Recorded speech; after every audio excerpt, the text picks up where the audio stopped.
manusia itu tidak cuma aktus, tapi juga potensia. Ini yang saya bilang tadi, kamu jangan nyerah, jangan pasrah begitu saja dengan kondisimu. Kenapa? Dalam diri manusia itu ada jutaan potensi. Terserah kamu, pingin menampilkan yang apa. Kamu pingin jadi orang putus asa bisa, pingin jadi orang optimis juga bisa. Kamu pingin jadi apa saja bisa, memungkinkan. Kamu ingin jadi jahat luar biasa mungkin, jadi baik luar biasa juga mungkin. Bangun dirimu, konstruk dirimu sesuai keinginanmu. Nggak usah mikir apa ya bisa, pasti bisa. Semua yang di sini itu kan bisa. Saya pingin jadi presiden, apa susah sih jadi presiden? Wong pembantunya banyak, butuh apa-apa tinggal tanya. Bisa pasti kamu. Jadi kiai apa nek gampang. Kamu tinggal iso ngaji sidik, iso ngomong dikit-dikit gini, latihan persuasi dikit, itu kamu tinggal bikin jargon-jargon yang bagus, tinggal bikin jamaah gitu kan, semua mau. Terus iya kan? Nggak susah. Bahkan nggak harus capek-capek mondok berapa puluh tahun. Cukup kamu bisa baca Quran terjemahan, dikit-dikit baca terjemahan Riyadhus Shalihin apa Bukhari Muslim. Setiap kali tampil kamu hafalkan 1-2 ayat, orang sudah bisa nyebut kamu ustadz dan kamu dicium tanganmu. Lu bisa tau. Apa sih yang tidak bisa manusia itu? Kalau kamu niat. Itu namanya apa? Dalam dirimu ada potensi ya. Kalau orang sufi menyebutnya, kita ini mikrokosmos loh. Segala yang ada di kosmos itu ada dalam diri kita. Kamu mau mengaktualkan yang mana wis? Itu katanya Iqbal. Jadi ya memang benar kita itu ada realita, ada aktualita. Tapi jangan lupa ada juga potensia. Maka jangan putus asa, jangan menyerah dengan keadaan. Wah, enggak mungkin Pak saya jadi orang sukses. Sampai umur sekian, kuliah enggak selesai-selesai, kaya juga enggak, cakep juga enggak, terus relasi juga enggak punya, teman saya preman kabeh Pak. Terus ya kan realitanya begitu. Tapi kalau kamu mau, banyak yang bisa kamu lakukan untuk keluar dari jeratan aktualita itu. Kamu punya potensial. Loh kalau dipikir rasional, gimana India bisa merdeka, Indonesia bisa merdeka? Yang dilawan Belanda, Inggris, yang kuatnya seperti itu. Jepang, yang punya harakiri, yang punya pasukan bunuh diri, kamikaze itu yang punya. Indonesia susah melawan. Indonesia senjatanya cuma bambu runcing. Jadi sana senjatanya bom. Pakai senjata api. Kamu punya ilmu apa aja, punya jurus silat kayak gimana, mereka nggak susah-susah tinggal ditembak gitu aja selesai. Itu nggak masuk akal. Gimana caranya bisa menang? Tapi kalau mau, banyak potensi yang bisa dipakai, yang bikin kita menang dari mereka. Itu namanya potensi ya. Jangan menyerah. Jalannya masih banyak dan dayamu masih tersedia. Kalau kamu mau dipakai untuk apa saja bisa. Itu aktualita, potensialita. Jadi asumsi pertama ini, pegangilah bahwa kamu bisa jadi apa saja. Kamu sekarang kagumnya sama apa, sama siapa. Kamu bisa jadi kayak begitu. Kamu pingin jadi kayak Ariel yang iyalah, yang gonta-ganti itu sekarang gampang. Kalau sekedar gonta-ganti loh, asal uangmu banyak. Cari uangnya gimana Pak? Lu gampang. Asal kamu mau, jalannya banyak. Banyak yang masih muda-muda sukses loh. Kenapa kok kamu enggak? Ya karena kamu terlalu terlibat oleh aktualitasmu, aktusmu. Kamu enggak melihat potensi di mana-mana. Dalam dirimu yang luar biasa. Itu maunya Iqbal. Jadi yang pertama, ingat-ingatlah bahwa Hidup ini yang nyetir kita. Pengen jadi apa saja kita pasti bisa. Asal niat dan sungguh-sungguh. Potensinya pasti ada. Terus asumsi kedua. Katanya Iqbal, kenapa Allah menurunkan kita ke muka bumi? Sebenarnya tugasnya dua sih. Satu untuk mengabdi menyembah Allah. Yang kedua sebagai khalifah. Urusan sama Allah lebih simpel, lebih gampang. Tugas berat kita sebenarnya sebagai khalifah. Jadi mewakili Allah untuk ngopeni alam semesta, ngopeni dunia. Itu khalifah. Kadang-kadang malah blunder, kita yang jadi khalifah malah kita yang ngerusak. Tugas kita itu, kalau tugas vertikal, hubungan kita mengabdi pada Allah, itu relatif sederhana. Lebih mudah. Keliru pun urusannya tidak panjang-panjang, karena Allah sayang kita, maha pemaaf. Tapi urusan sebagai khalifah ini yang butuh banyak dimensi. Tidak sekedar ujuk-ujuk kamu ingin memakmurkan dunia, prasyaratnya banyak. Jadi kamu bebas, kamu punya banyak potensi, tapi ingat-ingatlah tugas utamamu sebagai khalifah. Itu yang kedua, asumsinya. Yang ketiga, sadarilah kondisimu sebagai Adam. Jadi kita akan sering bilang bahwa kita diturunkan oleh Allah ke bumi itu rugi.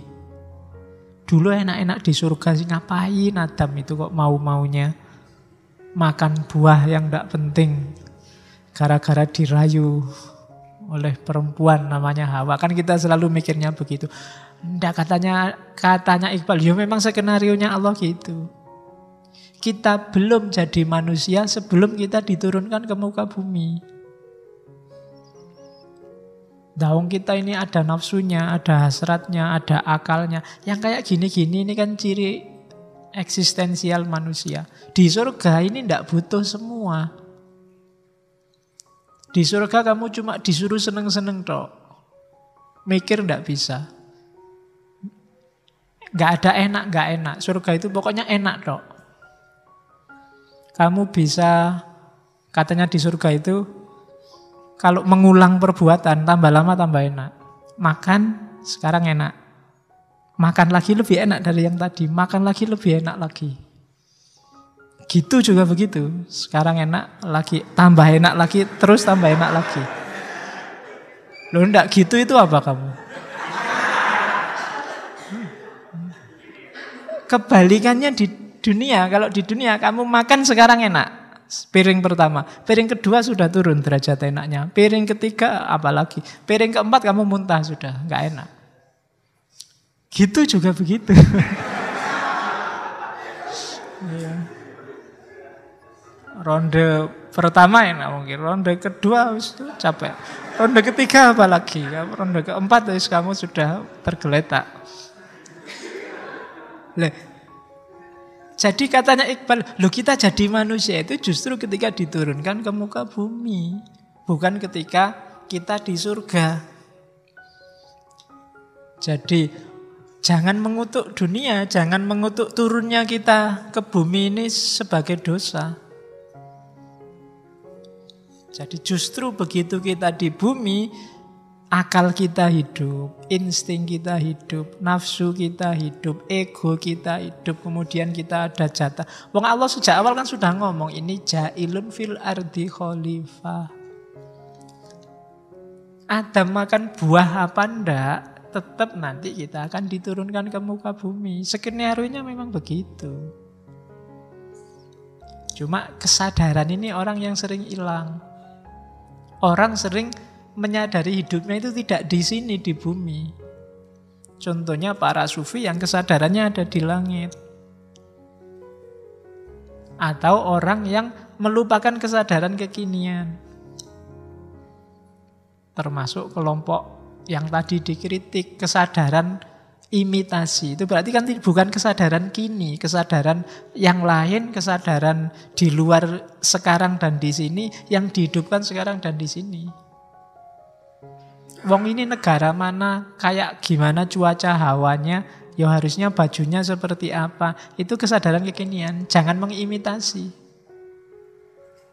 Ya, saya sering ngomong kan kalau Indonesia cuacanya agak lenggang, agak panas, jadi pakai kaos sebenarnya lebih enak. Tidak pakai baju lebih kondusif untuk cuaca Indonesia. Dulu tapi sekarang tidak tahu. Makanya kamu lihat orang-orang zaman dulu kostum-kostum Mojopahit, kostum-kostum patung-patung di candi-candi itu jarang yang pakai baju. Perempuan aja kan terbuka sampai atas. Karena memang mungkin kondisi hawanya yang lembab. Kamu pakai baju sebentar kan sudah basah semua, mulai kiri, kanan, atas, bawah. Karena memang hawa kita lembab. Nah, kadang-kadang kamu kalau hanya mengimitasi kostum di luar keindonesiaan, kadang-kadang ada masalah. Karena memang di sini itu gayanya beda. Nah, itu yang dimaksud oleh Iqbal, kesadaran manusia yang sekarang dan di sini. Bukan kesadaran akhirat, bukan kesadaran di luar sekarang dan di sini. Ini kritik terhadap kajian sebelumnya. Katanya Iqbal kan, kajian-kajian kalam, kajian-kajian fikih, ini terpisah dari kenyataan real sehari-hari. Di sini membahas apa, dalam kenyataannya yang terjadi apa. Ilmu kalam sibuk membahas besok kita bisa lihat Allah apa enggak. Sementara rakyatnya sedang dijajah, rakyatnya sedang ditindas. Jadi ilmunya enggak nyambung sama kenyataannya. Debat luar biasa tentang mana penistaan, mana bukan. Sementara dalam kenyataannya umat Islam sedang jungkir balik. Ada yang teror, ada yang korupsi, ada yang... Nah, ini dikritik oleh Iqbal. Kesadarannya harus kesadaran kekinian, problem real, problem konkret, bukan problem langit. Juga bukan problem di luar diri kita. Nah, itu asumsi ketiga. Jadi yang pertama, potensi kita luar biasa, mari bikin sejarah kita sendiri. Yang kedua, ingat-ingatlah tugas kita sebagai khalifah. Dan yang ketiga, sadarilah eksistensi kita sekarang di sini dan target-target kita. Itu ketiga. Jadi Adam dan kesadaran manusia. Oleh karena itu, mari kita bangun khudi. Baru masuk ke filsafat diri. Khudi itu gampang-gampangannya aku. Aku yang tegak berdiri. Aku yang jelas. Aku yang kokoh, yang mandiri. Kalau aku itu kokoh, biasanya tidak mudah terpengaruh. Dia punya jati diri. Kemarin waktu di Weber, syaratnya orang bisa punya karisma, itu ya personalitasnya harus jelas. Kalau kamu tidak jelas, orang susah memposisikanmu sebagai apa. Jadi setiap hal, setiap orang harus menegaskan keakuannya. Bahasa Inggrisnya I amness. Siapa aku? Itu kamu harus bisa jawab. Bukan nama loh ya, kalau nama sih semua bisa jawab. Tapi keakuan itu, kamu itu sosok yang kayak gimana sih, kamu harus jelas. Untuk bisa menjelaskan kamu itu sosok yang gimana, itu tidak serta-merta sekarang kamu itu apa.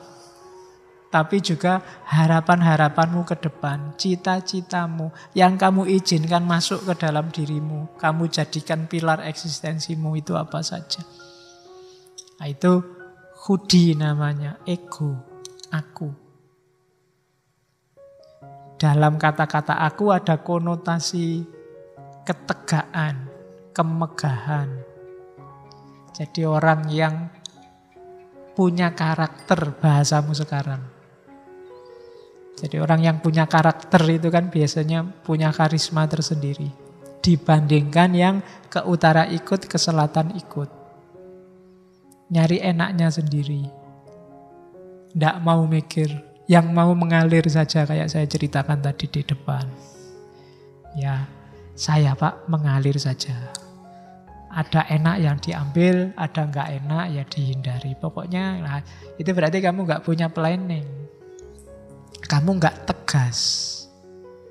Nggak punya karakter. Jadi ego itu adalah self. Bangun dirimu.